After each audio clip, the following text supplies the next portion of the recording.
నమస్తే, welcome to #you. నేను మీ రాజేష్. తాజాగా బీఆర్ఎస్ పార్టీ అనేక రాజకీయ ఒడిదుడుకులు ఎదుర్కొంటుంది. మరోవైపు ఉక్కిరి బిక్కిరి కూడా అవుతుంది. ఒకవైపు కవిత, మరోవైపు కేసుల పరంపర, ఇట్లా కొనసాగుతున్నటువంటి తరుణంలో తాజాగా ఆ పార్టీ వర్కింగ్ ప్రెసిడెంట్గా ఉన్నటువంటి కేటీఆర్ ఒక ఇంట్రెస్టింగ్ కామెంట్స్ చేశాడు. ఏంటి ఆ కామెంట్స్, ఎవరిని ఉద్దేశం చేశారు అనేది మనం మాట్లాడుకోబోయే ముందు ఒకసారి ఆ బయటని వినే ప్రయత్నం చేద్దాం. ఒక కుటుంబం అన్నాక పంచాయతీలు లేని కుటుంబం ఎక్కడ ఉండదు. ప్రతి ఇంట్లో పంచాయతీలు ఉంటాయి, ప్రతి దగ్గర ప్రతి కుటుంబంలో పంచాయతీలు ఉంటాయి. కానీ ఇది కాదు, బజార్లో పడి కొట్లాడుకునుడు, బజార్లో పడి గుద్దుకునుడు, బజార్లో పడి మాట అనుకునుడు. అట్లాగే మనోళ్ళు మనం ఒక అరలో కూర్చొని మాట్లాడుకోక ఇట్లాంటి పరీక్ష సమయం వచ్చినప్పుడు మనం బయటపడి మాట్లాడుకుంటే మంచిది కాదు. ఈ టైంలో అందరం కలిసిమెలిసి పనిచేయాలి. ఇప్పుడు ఒక ఉదాహరణ చెప్తాను నేను. ఇప్పుడు మీరు ఇంట్లో 100 అనుకుంటాం మనం, కానీ పక్కింటితో పంచాయతీ పడ్డది అనుకో, అందరం ఒకటైతామా కాదా? ఇది కూడా కదే. ఇలా పక్కింటోడు ఒక దిక్కేమో బీజేపీ వాడు, ఇంకో దిక్కేమో కాంగ్రెస్ వాడు. వాళ్ళిద్దరు మన ఇల్లు కబలించాలని చూస్తా ఉన్నారు. జూబ్లీ హిల్స్ మన ఇల్లు కబలించాలని చూస్తుంటే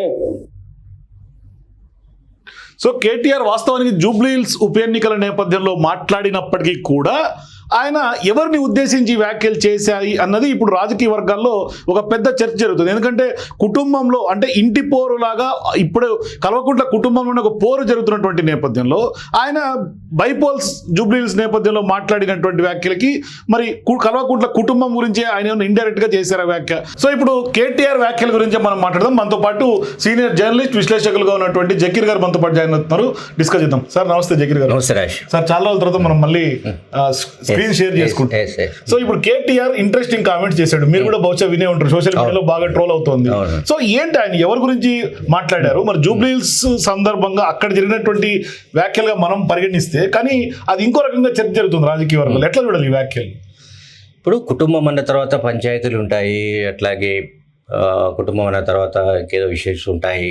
వాటిని మనమే పరిష్కరించుకోవాలి. ఒక అరలో కూర్చొని, అంటే ఒక గదిలో కూర్చొని 4 వాల్స్ మధ్య కూర్చొని పరిష్కరించుకోవాలి, కానీ బజార్కి ఎక్కకూడదు, వీధికి ఎక్కకూడదు అని కేటీఆర్ చేసిన ఈ comments I think Jubilee hills ఉప ఎన్నిక జరుగుతున్న సందర్భంగా దివంగత మాగంటి గోపీనాథ్ భార్య సునీతకు టికెట్ దాదాపు ఖరారైనట్టుగా కనిపిస్తున్న సమయంలో ఆ కుటుంబంలోనే ఇంకో కొంతమంది, అంటే గోపీనాథ్ సోదరుడు మరి కొంతమంది ఎవరో టికెట్ ఆశిస్తున్నట్టుగా ఒక ప్రచారం జరిగింది. బహుశా దానికి సంబంధించి ఎవరైనా మరి సునీతకు నాన్ కోఆపరేషన్ లాగా ఏమైనా పనిచేస్తున్నారా, లేదా ఇంకేమైనా విషయాలు బయటకు వచ్చాయా? ఆ పాయింట్ ఆఫ్ వ్యూలోనే, అంటే ఆ కాంటెక్స్ట్లోనే ఆయన మాట్లాడినట్టుగా మనకు కనిపిస్తూ ఉండవచ్చు. కానీ దీన్ని ఖచ్చితంగా అసలు బీఆర్ఎస్ పార్టీలో అండ్ బీఆర్ఎస్ పార్టీ అధినేత కేసీఆర్ కుటుంబంలో జరుగుతున్న వ్యవహారాలను కూడా మనం ఇక్కడ జోడించాలి. ఎందుకంటే ఆ వ్యవహారాలను జోడించకపోతే కేటీఆర్ చెప్పిన మాటలకు అర్థం లేదు. కానీ ఏం చెప్పాడు చివరిలో మీరు అర్థం చేసుకోవచ్చు. చివరిలో ఏం చెప్పాడంటే, మన ఇంట్లో ఎన్ని సమస్యలు ఉన్నా కూడా బయట వ్యక్తులు ఎవరైనా మన మీదకి వస్తే మనమంతా ఏకం కామా కాదా? అవతల బీఆర్ఎస్, అవతల బీజేపీ, కాంగ్రెస్ 2 పార్టీలు ఉన్నాయి. జూబ్లీ హిల్స్ మనది ఇల్లు లాంటిది. సో ఇప్పుడు జూబ్లీ హిల్స్ని మనం కాపాడుకోవాలంటే ఆ రెండింటి మీద మనం అటాక్ చేయాలి. ఇది కలిసికట్టుగా, ఇది చెప్పడానికి బాగానే ఉంది. కానీ బీఆర్ఎస్ పార్టీ వర్కింగ్ ప్రెసిడెంట్గా ఉన్న కేటీఆర్ మరి సొంత సోదరి చెల్లె, రక్త సంబంధం, తోబుట్టు మరి కవితతో గడిచిన 115-120 రోజులుగా ఎందుకు మాట్లాడనట్టు, ఎందుకు ఫోన్ చేయనట్టు, ఎందుకు ఆమెను ఇంటికి పిలవనట్టు, లేదా ఆయన ఎందుకు ఆమె ఇంటికి పోనట్టు ఆయన జవాబు చెప్పాలి.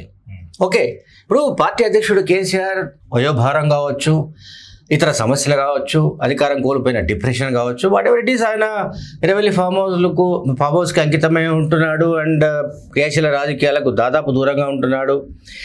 ఈ సమయంలో మొత్తం పార్టీ బాధ్యతలు భుజాన వేసుకొని పరిష్కరించాల్సిన పెద్ద మనిషి ఎవరు? కేటీఆర్.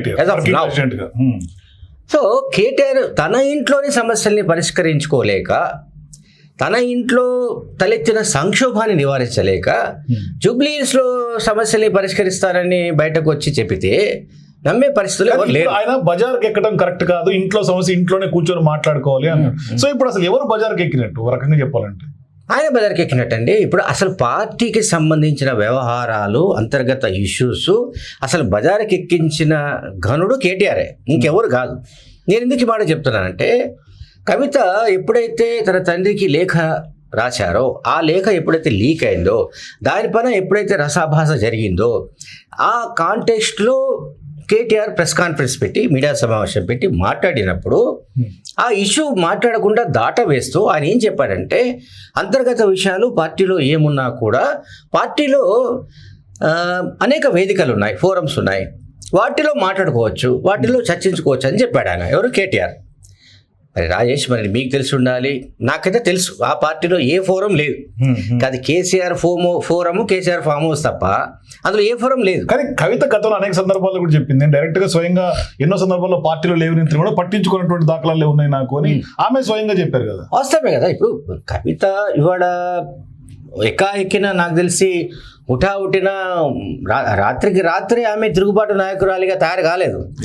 ఆమె అట్లా తయారు కావడానికి సంబంధించిన ఒక బేస్ ఉంది. అంటే ఆమె పార్టీ పైన తిరుగుబాటు చేయాలంటే దట్టువి ఆ పార్టీని ఎవరు నడిపిస్తున్నారు? తండ్రి నడిపిస్తున్నాడు. ఇంకెవరు నడిపిస్తున్నారు? తర్వాత కేటీఆర్ సోదరుడు నడిపిస్తున్నాడు. అటువంటి పార్టీ నుంచి బయటకు రావడానికి లేదా ఆ పార్టీ పైన విమర్శలు చేయాలంటే చాలా దమ్ము కావాలి. అంత సులభంగా ఎవరు సొంత కుటుంబ సభ్యులు నడిపిస్తున్న పార్టీ నుంచి బయటకు రావాలని ఆ పార్టీ పైన బురద చల్లాలని, అది పరోక్షంగా ప్రతిపక్షాలకు అంటే పరోక్షంగా వీళ్ళ ప్రత్యర్థులకు ఉపయోగపడుతుందని తెలిసి కూడా ఆమె ఈ రకమైన ఒక స్టాండ్ తీసుకోవడానికి సంబంధించి ఒక పెద్ద చరిత్ర ఉందని అనుకోవాలి. ఆమె స్వయంగా చెప్పింది కదా, ఇప్పుడు నేను జైల్లో ఉన్నప్పుడు బీజేపీలోకి బీఆర్ఎస్ విలీనం చేయడం కుట్ర జరిగిందని చెప్పింది. దానికి జవాబు లేదు. అండ్ ఆమె ఏం చెప్తుంది, అసలు ఈ మొత్తం వ్యవహారం అంతా కూడా నా ఓటమి నుంచి స్టార్ట్ అయిందని చెప్పింది. ఏ ఓటమి? 2019లో నిజామాబాద్ లోక్సభ నుంచి పోటీ చేసినప్పుడు తన ఓటమికి ఎవరెవరైతే కారకులో వాళ్ళను ఐడెంటిఫై చేసి వీళ్ళపైన చర్యలు తీసుకోవాలని కోరుతూ ఆమె తండ్రికి లేఖ రాసింది, అన్న కేటీఆర్కు చెప్పింది. కానీ వాళ్ళపైన చర్య తీసుకోవడానికి కేసీఆర్ ఇష్టం లేడు, కేసీఆర్ ఇష్టపడలేదు, కేటీఆర్ కూడా ఇష్టపడలేదు. వాళ్ళు అట్లా ఉన్నారు, వాళ్ళు ఇక పార్టీలో కొనసాగుతున్నారు. సో ఇప్పుడు ఆమె బాధ అదే కదా, ఆవేదన అదే. ఫస్ట్ దాన్ని రిజాల్వ్ చేయాలి. ఇప్పుడు మీరు జూబ్లీ హిల్స్లో మాగంటి గోపీనాథ్ కుటుంబంలో ఏమైనా సమస్యలు తలెత్తితే అవి బదారణ వేసుకోకండి, మీరంతా కలిసికట్టుగా పనిచేయండి, పార్టీని గెలిపించండి అని పిలుపునిస్తున్నప్పుడు అసలు మీ ఇంట్లో జరుగుతుంది ఏంటి? మీ ఇంట్లో జరుగుతున్న వ్యవహారాలు, వీధి భాగవతాలు బయటకు ఎందుకు వస్తున్నాయి? అదే వీధి పోరాటాలే కదా. వీధి పోరాటాలు ఎందుకు చేసుకుంటున్నారు? ఎందుకు వస్తుంది బయటికి? ఇప్పుడు ఆమె కవితకు అప్డేట్స్ అని ట్విట్టర్లో ఒక ఖాతానే తెరిచారు వాళ్ళు. ప్రతిరోజు బీఆర్ఎస్ పార్టీకి సంబంధించిన నాయకులు హరీష్ రావు కావచ్చు, సంతోష్ కావచ్చు, లేకుంటే కేటీఆర్ పరోక్షంగా ప్రత్యక్షంగా కేటీఆర్ కావచ్చు, వాళ్ళందరి మీద దుమ్మెత్తి పోస్తున్నారు అది ఎక్స్ ఖాతాలో. ఇదంతా ఎందుకు జరుగుతుంది? మరి కవిత, నేను అదే చెప్పింది, కవితతో మాటలు లేని పరిస్థితి, అసలు మాట్లాడుకోవడానికి వీల్లేని పరిస్థితులు ఉంటాయా? ఏమి ఇప్పుడు ప్రతి కుటుంబంలో పంచాయతీ అనే కంటే ప్రతి కుటుంబంలో రాజకీయం ఉంటుందండి. భార్యాభర్తల మధ్య రాజకీయం ఉంటుంది. అండ్ కుటుంబంలో ఖచ్చితంగా రాజకీయాలు ఉంటాయి. అట్లాగే రాజకీయ పార్టీలో రాజకీయాలు లేకుంటే రాజకీయ పార్టీ లేదు. కానీ ఇప్పుడు ఈయన పార్టీ క్యాడర్ కి, జూబ్లీహిల్స్ లీడర్స్ కి అంతా కలిసికట్టుగా ఉండాలి. ఆ పార్టీ ఇతర పార్టీలు, ప్రతిపక్ష పార్టీలు మనం కబలించడానికి వస్తే, మన ఇంటిని కబలిస్తుంటే మనం ఎట్లా ఉంటాం, కలిసికట్టుగా పోరాడాలి అని పిలుపునిచ్చాడు. అది పార్టీకి అప్లై అయినప్పుడు ఇంటికి ఎట్లా వర్తించదు, కల్వకుంట్ల కుటుంబానికి ఈ ఫార్ములా వర్తించదు అనేది నా పాయింట్. అవును, అది నేను అదే చెప్తున్నా రాజేష్. ఇప్పుడు అది ఎట్లా అయితే పార్టీకి వర్తిస్తుందో, జూబ్లీహిల్స్ ఉప ఎన్నికకు వర్తిస్తుందో, అది కేసీఆర్ కుటుంబానికి కూడా వర్తించాలి. 100% ఆ ఫార్ములా వర్తించాలి. అంటే అప్పుడు ఏం చేయాలి? కవిత ఇష్యూను రిజాల్వ్ చేయడానికి మీరు ఎఫర్ట్ పెట్టింది ఏమిటి అంటున్నాను నేను. ఇప్పుడు ఆమె ఒక ఆవేదన వ్యక్తం చేసింది, ఏమని, కనీసం నాకు నా తండ్రితో మాటలు లేవు, 110 రోజులు అయిపోయింది, మా అన్నతో మాటలు లేవు, మాట్లాడుకోవడానికి వీల్లేని పరిస్థితులు ఎందుకు వచ్చాయి? చాలా విషయాలు ఏంటంటే రాజేష్, మాట్లాడుకుంటే పెద్ద పెద్ద సమస్యలు పరిష్కారం అవుతాయి.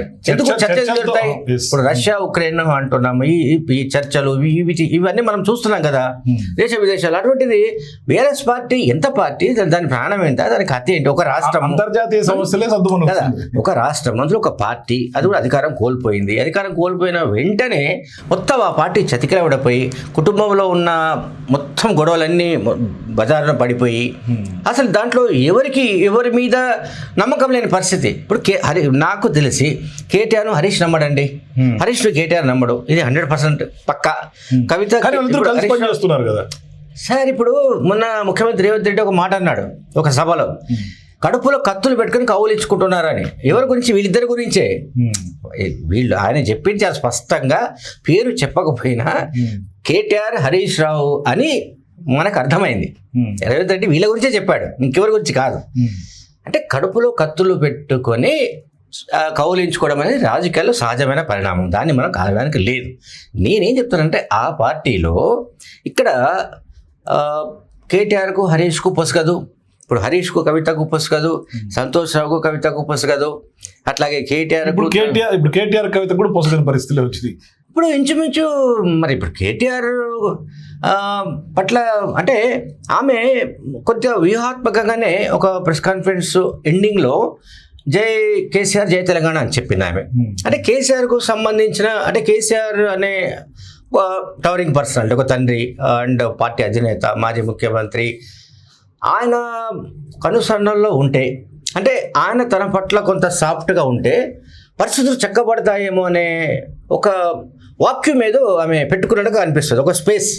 అట్లా పూర్తిగా తెగదెంపులు చేసుకోకుండా సంథింగ్ ఏదో ఆమె కాపాడుతోంది, వీళ్ళని టార్గెట్ చేస్తుంది. అదే అంటున్నాను. ఇక్కడ నేను అనుకుంటున్నా ఏంటంటే, మొత్తం ఇష్యూలో మనం గమనిస్తే ఏప్రిల్ 27న ఎల్కతుర్తిలో పార్టీ రైతోత్సవ సభ జరిగిన తర్వాత ఈ పరిణామాలన్నీ చోటు చేసుకుంటున్నప్పుడు ఎక్కడ దేన్ని రిజాల్వ్ చేయాలి, ఏ ఇష్యూ తెరపైకి వచ్చింది, వివాదం ఎందుకు వచ్చింది, ఎవరి కారణంగా వచ్చింది, దీని మూలాలేంటి అని స్కాన్ చేసుకొని తెలుసుకొని వాటిని పరిష్కరించవలసిన బాధ్యత పార్టీ వర్కింగ్ ప్రెసిడెంట్ పైన ఉంటుంది, కేటీఆర్ పైన ఉంటుంది. కేటీఆర్ ఆ బాధ్యతల్లో ఎందుకో ఫెయిల్యూర్ అన్నట్టుగా నాకైతే కనిపిస్తుంది, నా అబ్జర్వేషన్ అయితే. అదర్వైజ్ ఇంత ఇష్యూ రాదండి. ఆయన ఒక్కసారి ఆమె లెటర్ ఎప్పుడైతే లీక్ అయిందని చెప్పిందో, ఆ లెటర్ని ఎవరు లీక్ చేశారో బయట పెట్టండి, చలో కమాన్ అని చెప్పిందో, ఆ తర్వాత మొన్న చెప్పింది అనుకోండి, సంతోషం లీక్ చేశాడని చెప్పింది, అది వేరే విషయం. ఫస్ట్లో చెప్పినప్పుడే కవితతో ఈయన ఎందుకు ఫోన్ చేయలేదు, ఏంటి లెటర్ రాసావు కరెక్ట్, రాఖీ కట్టించుకోవడానికి కూడా ఆయన తప్పుకొని వెళ్ళిపోయాడు కదా ముఖం. ఇప్పుడు ఆమె ప్రయత్నించింది, ఆ తర్వాత ఆయనేమో సిటీలో లేడు, డిఫరెంట్ ఇష్యూ, అది మనకు తెలియదు, ఎవరి వ్యూహం ఏంటో మనకు తెలియదు. బట్ ఇక్కడ ఓవరాల్గా మనం గమనించాల్సి ఏంటంటే, కేసీఆర్ నిర్వహించవలసిన బాధ్యతలన్నీ ఇప్పుడు కేటీఆర్ పైన ఉన్నప్పుడు యాజ్ ఎ వర్కింగ్ ప్రెసిడెంట్గా యాక్టివ్గా ఆయన ఆధునికంగా ఆలోచించాలి. ఇష్యూస్ని ఎప్పటికప్పుడు ఆ వివాదం ఎక్కువ ముదిరి పాకాన పడకముందే పరిష్కరించాలండి. ఇప్పుడు కవిత ఇష్యూ ఏంటి, గోటితో పోయేది, దాన్ని గోటగా చేసుకున్నారు. ఏమిటి దానివల్ల ఫలితం ఏంటి? బీఆర్ఎస్ పార్టీ దెబ్బతినే పరిస్థితి. ఇప్పుడు కాంగ్రెస్కి నష్టమే లేదు, కాంగ్రెస్ వచ్చిన నష్టమే చెప్పండి. ఇప్పుడు జూబ్లీహిల్స్లో కూడా కవిత ఎఫెక్ట్ ఖచ్చితంగా ఉంటుంది, 100% ఉంటుందండి. ఇప్పుడు ఎఫెక్ట్ అనేది ఇప్పుడు అది ఎంత అంటాం మనం, సపోజ్ 0.5 ఇక్కడ 0.01, మీరు ఏదైనా ఎంత పర్సెంట్ అని అనండి, పక్కాగా ఎఫెక్ట్ అయితే ఉంటుంది, ప్రభావం ఉంటుంది. ఆ ప్రభావము బీఆర్ఎస్ ఓటమికి కూడా కారణమవుతుందా లేదా అనేది మనకు తెలియదు. సో చాలా డైనమిక్స్ మారుతున్నాయి. తెలంగాణ జాగృతి తరపున ఎవరు అభ్యర్థిని పెడుతున్నారని కూడా తెలుస్తోంది. మరి ఇటువంటి ప్రచారం జరుగుతున్నప్పుడైనా ఆమె కాల్ చేసి తెలంగాణ జాగృతి తరపున అభ్యర్థిని నిలబెడుతున్నావా, నిజమేనా, అటువంటి పని చేయకు. ఎందుకంటే ఆ చెట్టుకు సంబంధించి ఇది ఒక కొమ్మ కదా కవిత కూడా. మరి ఈమెకు సంబంధించిన అభిమానులు లేకుంటే ఈమె పట్ల కొంత సానుభూతో ఉండి ఉన్నవాళ్ళు ఒక 5,000 మంది అనుకుందాం, 4 లక్షల ఓటర్లు, 5,000 మంది ఉన్నారు అనుకుందాం ఫర్ ఎగ్జాంపుల్ ఓవరాల్గా. మరి 5,000 ఓట్లను దెబ్బతింటాయి కదా బీఆర్ఎస్ ఓట్లు. ఈమె ఎవరికి చీలుస్తాయి ఓట్లు? ఈమె చీల్చితే బీఆర్ఎస్ BRS ఓట్లే చీలాల్సింది. మరి అప్పుడు నష్టమే కదా. ఎందుకు ఆమెతో పైగా ఇప్పుడు బతుకమ్మ రాబోతుంది, ఆమె పెద్ద ఎత్తున దాన్ని టేక్ చేసింది. ఈ జనపరి కూడా ఏంటంటే ఫెయిల్యూర్స్ నుంచి నిజంగా గుణపాఠాలు నేర్చుకోవాలి. వీళ్ళు ఓడిపోయారు, మళ్ళీ గెలవాలంటే ఏం చేయాలి? ఫస్ట్ పార్టీ సమిష్టంగా ఉండాలి. పార్టీ సమిష్టంగా ఉండాలంటే పార్టీయే కుటుంబం, కుటుంబమే పార్టీగా మారిపోయిన బీఆర్ఎస్ పార్టీలో ఆ కుటుంబం పటిష్టంగా ఉండాలి. ఇప్పుడు ఆ కుటుంబమే చీలిపోయి ముక్కలైపోయి చిన్న భిన్నం అయిపోయి చెట్టుకొకరు పుట్టకొకరు అయిపోతే ఇప్పుడేమో వీళ్ళు మళ్ళీ పార్టీకి చెప్తున్నటువంటి పరిస్థితి.